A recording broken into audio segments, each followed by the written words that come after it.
네, 앞서 전해드린 대로 지난주 금요일 뉴욕 증시 반등, 반갑게 반등이 나왔습니다. 그동안 시장 하락을 주도했던 기술주들이 강하게 반등하면서 지수를 좀 견인을 했는데요. 그런가 하면 또 미시간대 소비자 심리지수 같은 경우는 급락하면서 경기 우려도 지속이 되고 있습니다. 네, 여러 가지 매크로 상황을 짚어봐야 될 것 같습니다. 반등이 나오고 있는 월요일입니다. 오늘 이 시간 매크로인사이트 이경민 대신증권 FICC 리서치부 부장과 함께하겠습니다. 부장님 어서 오세요. 예, 안녕하십니까. 네. 네, 부장님, 미국 증시가 금요일에 반등했지만 조정 국면에 진입했다는 분석들이 있었고 반면 우리 증시 같은 경우는 비교적 선방하고 있는데 우리 시장이 이렇게 견조한 배경 어떤 점을 보고 계십니까? 일단은 미국 증시가 조정 국면으로 진입했나는 좀 봐야 될 것 같다는 생각을 하고 있고요. 미국 증시가 약세를 보인 이유는 밸류에이션 부담이겠죠. 그러니까 그동안에는 성장의 모멘텀이 강하다, 실적도 강하다라는 것들이 좀 고정관념처럼 인식되다 보니까 고밸류에 대한 정당성을 계속적으로 좋았던 데 반해서 최근 들어서는 미국 경기에 대한 불안감 그리고 실적이 더 좋아질까에 대한 걱정들이 들어오면서 미국 증시는 좀 밸류에이션 부담에 노출되었고 이 과정에서 채권금리와 달러화는 굉장히 레벨 다운되었다라고 보시면 될 것 같습니다.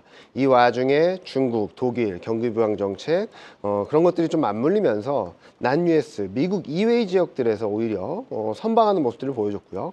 이런 그림들이 코스피로까지 전이되면서 작년 하반기 내내 상대적으로 너무나도 부진했던 코스피는 올해 들어서 3개월 연속 반등세를 이어가고 있다라고 봐주시면 될 것 같습니다. 네, 미증시와 우리 시장을 살펴보면 사실 작년과는 180도 다른 분위기인 것 같습니다. 지금 수치상으로만 봤을 때 나스닥의 경우 올해 수익률이 최하위권을 기록을 하고 사실 작년에는 코스피가 그러지 않았습니까? 미증시 하락 배경을 좀 더 자세하게 살펴볼까요? 일단은 미국 증시 같은 경우는 최근 들어서 스태그플레이션 걱정이겠죠. 경기는 침체로 갈 수 있는데 관세 때문에 물가는 폭등할 거다라는 걱정을 하고 있는데요. 이게 현실화될지는 좀 봐야 될 것 같다라고 생각하고 있습니다. 일단 많이들 걱정하시는 것 중에 하나가 아틀란타 연은이라는 데서 발표하는 GDP 나우가 지금 현재 1분기 GDP 성장률이 마이너스 2.4로 집계되고 있거든요. 근데 이거는 순 수출, 그러니까 수입이 28% 이상 폭증하는 데 따른 나타난 현상이지 소비라든지 생산이라든지 경기 상황들이 망가진 그림은 절대 아니다라고 봐주시면 될 것 같고요. 그리고 물가 같은 경우도 지난 주말 소비자 기대 지수가 발표되면서 기대 인플레이션이 급등을 하긴 했지만 저희는 그 기대 인플레이션일 뿐이지 CPI, PPI 둔화에서 보는 바와 같이 심리 지표와 그리고 실물 지표가 좀 괴리가 있다라고 봐주시면 될 것 같습니다. 중요한 것은 실물 지표가 얼마나 나빠지냐 여부인데 지금은 그 정도의 흐름은 아니다라고 생각하고 있고요. 불안감들이 좀 과하게 반영됐다라고 생각하고 있고 이 과정에서 나타난 S&P 500의 10% 조정, 나스닥의 14% 조정은 지금 그림에서 보시는 것처럼 과거 상승 추세에서도 얼마든지 나타날 수 있는 조정이라서 저희는 오히려 지금 조정이 마무리되고 반등 국면으로 진입할 수 있다라는 말씀을 드리고 있습니다.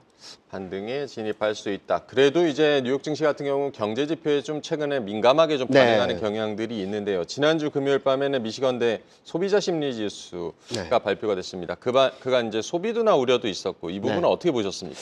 일단은 경기 침체 우려는 좀 과도하다는 말씀을 드리고 있고요. 소비가 둔화되는 건 맞습니다. 그리고 경기가 둔화되는 것은 맞지만 이 둔화 흐름들이 침체로까지 이어진다? 너무 빠르게 가는 것이 아닌가라는 생각을 합니다. 그런데 왜 이렇게 사람들이 공포스러워하는가? 그동안 너무 고공행진했던 데 따른 익숙함이라고 볼 수 있겠죠. 미국 GDP 성장률을 보면은 2023년 하반기부터 작년까지 3%대 성장을 했습니다. 여러분들이 보시기에는 3% 성장이 좀 정당성 있고 아니면은 합리적일까요? 과거 2000년 이후, 2010년 이후 미국 GDP 성장을 전망을 보면은 결과를 보면은 한 2% 초중반에 위치해 있거든요. 저는 너무나도 과열됐던 경기가 정상화되는 과정에서 둔화 폭이 좀 커지면서 나타나는 불안감들이 아닌가라는 생각을 하고 있습니다. 지난 주말 발표된 미시간대 소비자 심리지수 또한 심리지표입니다. 이제 실물 지표를 확인하는 과정에서 저희는 그 정도의 걱정은 아니다라는 말씀을 드릴 수 있을 것 같은데요. 지금 보시는 기대 인플레이션대로라면 아마 CPI, PPI 지난 주말에 발표됐던 물가는 폭등을 했어야 되겠죠. 그렇지만 심리적인 불안감이 반영된 물가와 달리 실물 물가는 둔화되는 모습들을 보여줬고요. 이번 주 17일 날 발표되는 소매 판매가 있습니다. 이 소매 판매는 전월 대비 다시금 플러스 반전을 하면서 2월 달에 불안감들을 자극했던 소비 둔화 우려가 좀 진정되지 않을까라는 생각을 하고 있어서 아마 이번 주를 기점으로는, 그러니까 지난주에는 CPI, PPI를 확인하면서 인플레이션 부담은 좀 크지 않구나. 그리고 이번 주를 지나면서는 네. 경기도 많이 나빠지지 않겠구나라는 것들을 인지하지 않을까라는 예상을 하고 있습니다. 네, 말씀하신 것처럼 2월 CPI와 PPI 예상치를 좀 하회하면서 스태그플레이션 공포는 조금 잦아들었다고는 하지만 그래도 이 지표들이 이제 2월 수치이지 않습니까? 그래서 트럼프의 관세 효과가 아직 반영되지 않았다. 이런 불안감들은 있는 것 같은데 네. 앞으로 물가 전망 어떻게 보십니까? 그러면은 거꾸로 말씀드리면 관세 부과된 데가 어디죠? 없습니다. 중국 하나밖에 없죠. 네네. 그러니까 지금 시장이 걱정하는 건 멕시코, 캐나다, 그리고 보편 관세, 상호 관세, 중국, 그리고 품목별 관세 이런 여러 가지 말들에 의해서 심리가 부담스럽다라고 생각하거든요. 네. 근데 실질적으로 액션이 취해지고 관세가 부과된 나라는 중국 하나밖에 없습니다. 분석을 보면은 멕시코, 캐나다, 중국까지 관세가 부과된다면 미국 물가에는 약 1%포인트 정도 레벨업되는 효과가 있을 수 있다라고 얘기하고 있는데 중국 관세 부과가 좀 그치게 된다면 0.06, 많아봐야 0.15 정도의 물가 상방 압력이 제한되거든요. 그러니까 앞서도 계속 말씀드렸듯이 여러 말들로 인해서 시장의 불안감들이 커진 건 맞지만 실질적으로 물가에 부담이 되는 부분들은 굉장히 제한적이라고 봐야 되겠죠. 따라서 지금은 중국에만 관세가 부과되었고 품목별 관세에 있어서 철강과 알루미늄 정도에 그치고 있다면 많은 분들이 걱정하시는 것처럼 단기간에 물가가 폭등할 가능성 또한 낮다라고 생각하고 있고 아마 올해 상반기 중에는 물가 안정이 지속되지 않을까라는 예상을 하고 있습니다. 물론 그렇다고 해서 물가가 계속적으로 낮아진다는 말씀드리기는 어렵고요. 하반기는 좀 고민을 해야 될 것 같습니다. 트럼프 행정부에서 계속 말하는 것은 4월 2일 이후 보편관세나 상호관세를 부과하겠다라는 언급을 하고 있기 때문에 4월부터는 실질적으로 상호관세 또는 보편관세까지 부과되는지 여부가 아마 하반기 물가의 흐름들을 그리고 방향성을 결정짓는 트리거가 되지 않을까라는 예상을 하고 있습니다.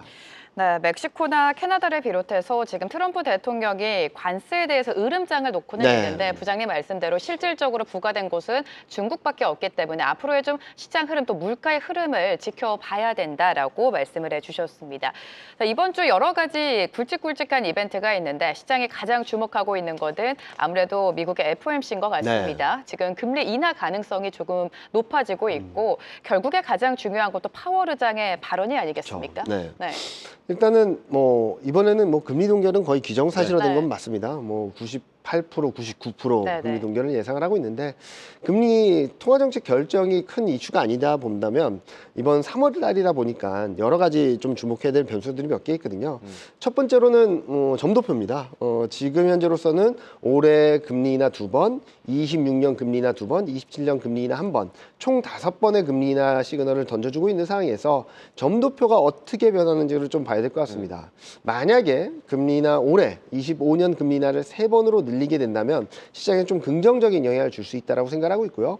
두 번째로 봐야 될 것은 올해 3번 금리 인하 조정을 했다면 26년, 27년 어떻게 가져갈까? 그러니까 총 5번 금리 인하를 유지할지 아니면 6번으로 증가할지 좀 보시면 좋을 것 같다는 생각을 하고 있습니다. 근데 그냥 지금 현재 2번, 1번이라도 통화 정책에 대한 스탠스는 좀 더 비둘기파적으로 보여줄 수 있다고 생각하거든요. 지난 1월 FOMC 때를 보면은 금리 인하에 대해서 닫아놓는 듯한 모습을 보여주면서 고용이 견고하고 물가가 불안정하기 때문이라고 말했기 때문에 최근 물가 둔화가 재개되었고 그리고 경기 상황들도 그때보다는 좀 둔화되는 모습들을 보여주고 있어서 통화정책적인 측면에서는 좀 다소 비둘기파적인 스탠스를 보여줄 수 있다고 네. 보고 있고요. 한편 경기 측면에서는 여전히 견고하다, 걱정 말라라는 자신감을 피력할 수 있기 때문에 이번 3월 FOMC를 지나면서는 시장이 불안정해지기보다는 그동안 시장을 억눌렀던 통화정책에 대한 불안감 그리고 스태그플레이션에 대한 우려를 털어내는 계기가 되지 않을까라는 예상을 하고 있습니다. 네, 지금 동결 가능성, 3월 FOMC 같은 경우 동결 가능성이 워낙 높게 나오기 때문에 어떤 동결인가도 좀 중요해지는데 네. 금리 인하의 성격이 이제 어쨌든 이제 연준이 금리 인하를 하게 될 것이고 네. 어떤 금리 인하를 하느냐도 중요하다는 지적들이 나오는데 네. 오히려 이제 침체 대응 성격의 인하가 이루어진다면 시장에 좀 부담을 주진 않을까요? 침체라고 연준이 인정하게 된다면 두 번 금리 인하에서 그치지 않겠죠. 네. B컷도 할 수 있고 뭐 10번도 할 수 있겠죠. 네. 그렇기 때문에 지금 상황은 여전히 기준금리가 높은 상황이다 보니까 경기 상황과 통화 정책 간의 상호 보완적인 흐름들이 나올 수 있다고 생각하고 있습니다. 만약에 경기 침체가 가시화되고 있다라고 한다면 단기 충격은 불가피하겠지만 그에 상응하는 통화 정책 그리고 경기 부양 정책이 들어올 수 있다는 점들을 좀 염두에 둘 필요가 있겠고요. 그런 상황에서 저희는 여전히 미국 경기 침체 가능성 굉장히 낮다라고 생각하고 있고 연준 위원들의 발언을 본다 하더라도 경기가 둔화되고 불안정해지는 건 맞지만 경기가 악화된다는 시그널은 없다는 게 모든 연준 위원들의 공통적인 의견이거든요. 이런 부분들을 봤을 때 이번 FMC에서는 아마도 많은 분들이 걱정을 하시는 경기 침체 가능성을 일축하는 그런 좀 강경한 그런 스탠스를 보여주지 않을까라는 예상을 하고 있습니다.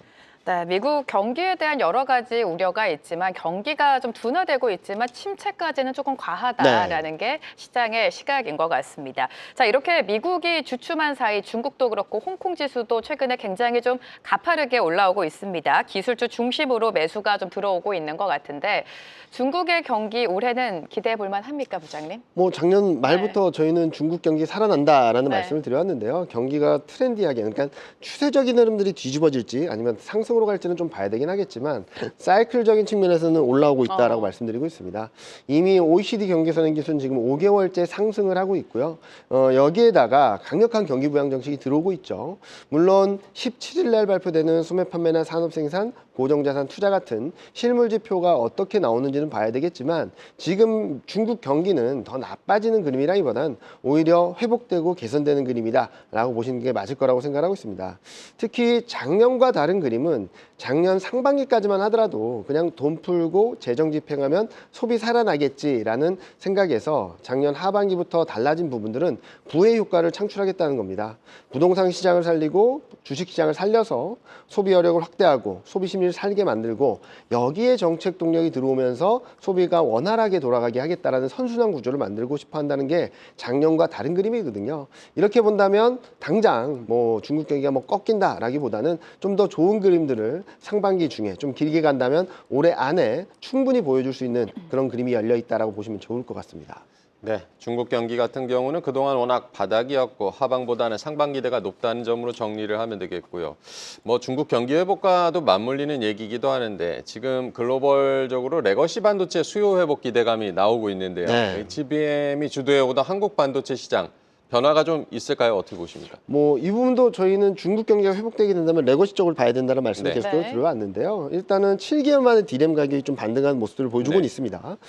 굉장히 의미 있는 시그널이라고 보고 있고요. 이런 흐름들이 얼마나 지속될지는 아마 또다시 한번 중국에 달려 있다고 생각합니다. 중국 경기 회복이 좀 더 중요하고 그리고 이번에 주목해서 봐야 될 부분은 이구 환신 보조 금액입니다.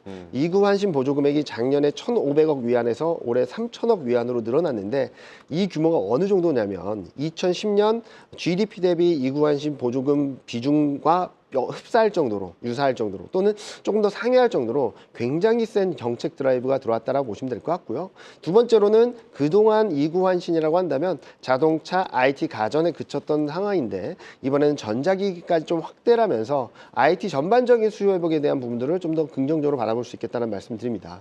그리고 또 하나 봐야 될 것은 관세 부과를 앞두고선 선수요가 유입되고 있다는 점이거든요. 지금 100원짜리가 멀지 않아서 120원이 된다. 관세 때문에 120원이 된다라고 한다면 지금 뭐 상하거나 썩지 않는 원자재나 상품 같은 경우는 미리 재고를 쌓아놓으려는 수요들이 들어오고 있어서 아마 이런 두 가지 모멘텀들이 레거시 반도체의 턴어라운드 회복세를 좀 만들어주지 않을까라는 예상을 하고 있고 이런 그림들은 몇 개월 동안은 좀 이어질 수 있어서 저희는 1분기, 2분기 반도체 실적이 그렇게 나쁘진 않을 거다. 많은 분들이 걱정하신 것보다는 좀 나은 그림들을 보여줄 거다라는 전망을 드리고 있습니다. 네, 중국의 경기 회복과 맞물려서 레거시 반도체의 업황 개선 기대감도 한번 눈여겨보시고요. 지금 뭐 시장에서 관심 있는 것은 현지 시간 17일부터 이제 열리는 엔비디아의 GTC. 네. 젠슨황의 입에 모두가 이제 주목을 하고 있는데 어떤 관전 포인트 좀 보고 계십니까? 일단은 뭐 차기 AI 반도체 플랫폼 루빈 같은 경우는 그 시리즈라든지 일정을 얼마나 공개할지 좀 봐야 될 거라고 네. 생각하고 있고요. 그리고 뭐 GB300 같은 시리즈가 언제 공식화되고 공개되고 양산되는지 그런 최근 지연에 대한 우려들이 있는데 네. 이런 우려들을 좀 불식시켜 줄 수 있을지 좀 봐야 될 거라고 생각하고 있습니다. 그런데 이 두 가지 변수뿐만 아니라 여러 엔지니어들이라든지 관련자들의 발언들을 통해서 최근 좀 불거졌던 AI라든지 첨단 기술 같은 데에 대한 불안 심리가 좀 진정될 수 있다고 생각하거든요. 만약에 뭐 엔비디아나 뭐 대형 IT 기업들의 주가가 비쌌다면 좀 불안했겠지만 지금 이미 주가는 많이 내려와 있는 상황입니다. 엔비디아 같은 경우는 최근 반등을 하고는 있지만 주중에 22배, 그러니까 12개월 선행 PR이 22배까지 떨어졌던 상황이거든요. 22배라고 한다면 2022년 이후 가장 낮은 밸류에이션 레벨이었습니다. 그 정도로 주가 가격이나 밸류에이션 매력을 충분히 부각받을 수 있는 레벨로 위치해 있기 때문에 이번에 GTC 같은 경우는 좀 더 시장에는 우호적인 그리고 AI 산업 성장에 대한 불안감들을 좀 진정시켜주고 다시 한번 기대감을 자극할 수 있는 그런 반전 포인트가 되지 않을까라는 예상을 하고 있습니다. 네, 엔비디아 GTC를 앞두고 오늘 삼성전자랑 하이닉스가 좀 강하게 네. 튀어주고 있습니다. 젠슨 황의 발언에도 집중을 하고 있는데요. 자, 이번 주 이렇게 좀 굵직한 이벤트가 많습니다. 미국 FOMC에 이어서 일본과 영국도 통화 정책을 발표를 하는데 최근 또 엔화가 가파른 강세를 보여주고 있지 않습니까? 네. 3월에는 금리 동결 시나리오가 우세한데 부장님은 어떻게 생각하십니까? 거의 금리 동결을 거의 100%로 네, 선정을 네. 하고 있는데 많은 분들이 걱정을 하시더라고요. 엔캐리 청산에 대한 네. 걱정들을 또 하고 계신데 저는 오히려 이번 주 BOJ 금정일을 지나면서는 엔화 약세 압력이 커질 거다라고 생각합니다. 작년에 엔캐리 청산에 대한 쇼크가 컸던 이유는 당시만 하더라도 엔화 약세에 대한 베팅이 굉장히 세게 들어갔습니다. 19만 계약 정도가 순매도로 구축되어 있었던 상황에서 예상외의 매파적인 스탠스로 인해서 이 매도 포지션이 순식간에 단기간에 매수 전환되면서 충격이 컸던 상황인데요. 지금은 정반대입니다.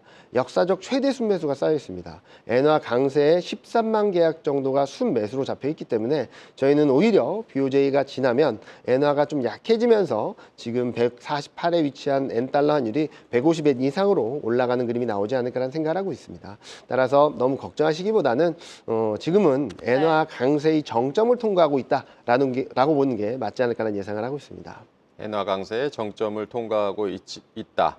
미국 증시도 조금 어렵지만 올해 들어서 이제 일본 증시 같은 경우도 지금 좋지가 않은데 네. 올해 들어서 니케이 지수가 8% 정도 하락을 했다.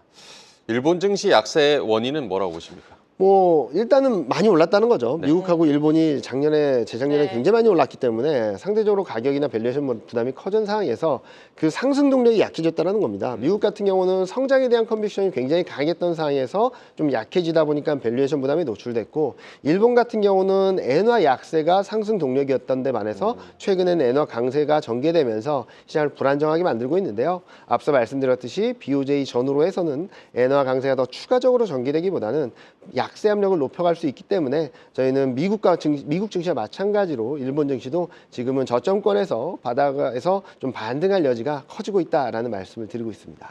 네, 작년에 흐름이 좋았던 미국과 또 지금 짚어주신 일본 증시는 네. 올해 들어서 하락하는 반면 우리 시장도 그렇고요. 유럽, 중국 시장은 좀 선박에 나서주고 있습니다. 많은 분들이 좀 예측을 하는 게 올해는 작년과 다르게 미국을 제외하고 여타 다른 증시가 좀 호조를 보일 것이다. 네. 이렇게 예상하고 있거든요. 부장님의 생각도 여쭤볼게요. 뭐 저희도 작년 네. 11월에 연간 전망을 하면서부터 계속적으로 말씀드렸던 부분인데요. 이게 그래서 완전히 뒤집어져서 네. 미국이 나쁘고 다른 나라가 좋으냐 그건 아니고요.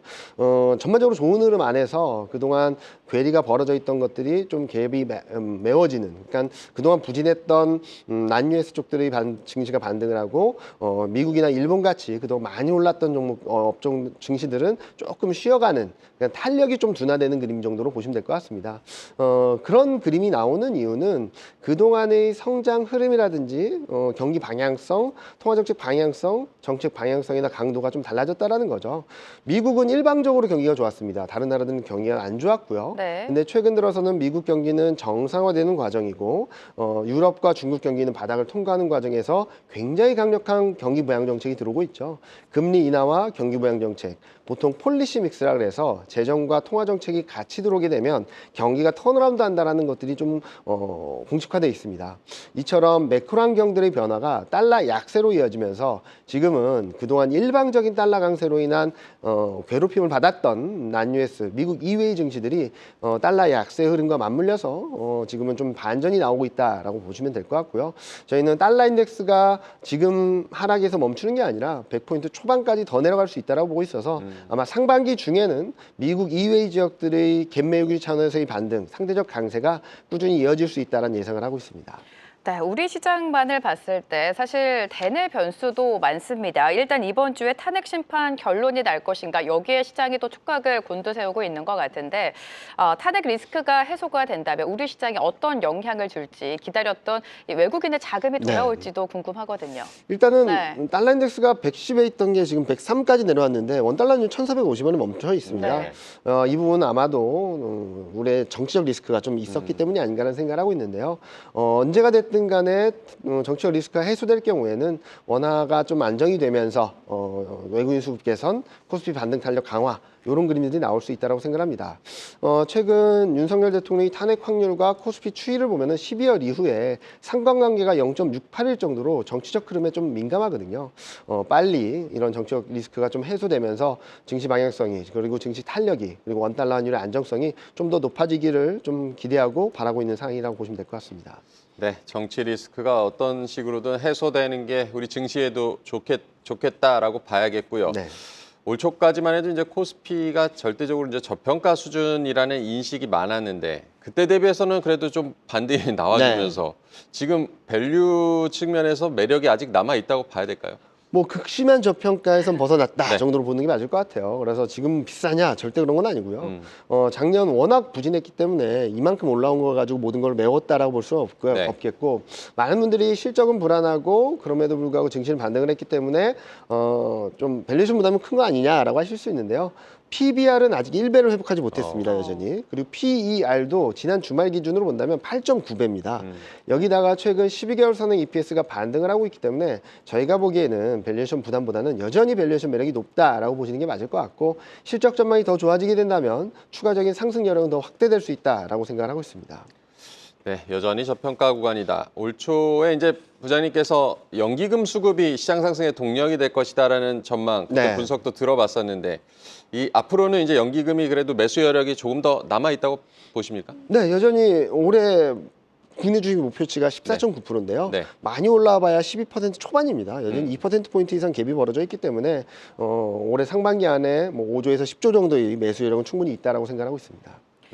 네, 최근 근데 시장을 또 보면 순환매가 굉장히 빠르게 네. 돌고 있습니다. 하루 안에서도 네, 오전장, 맞습니다. 오후장 이렇게 변동이 큰 상황인데 이번 한 주만 놓고 봤을 때 부장님께서는 어떤 섹터, 어떤 업종 집중하고 계십니까? 뭐 오늘 워낙 급등을 해서 네. 좀 따라가야 되냐 말아야 되냐는 고민들을 하실 수 있겠는데 이 작년 7월 11일 이후 수익률을 보면 마이너스에 위치한 업종 몇 개 없습니다. 전반적으로 다 올라갔거든요. 대표적인 업종이 반도체, 네. 2차 전지, 자동차거든요. 일단은 반도체가 급반등을 했고 2차 전지, 자동차가 아직까지는 센 흐름들을 보여주지 않고 있는데 순환매 차원에서의 흐름은 충분히 나올 수 있다고 보고 있고요.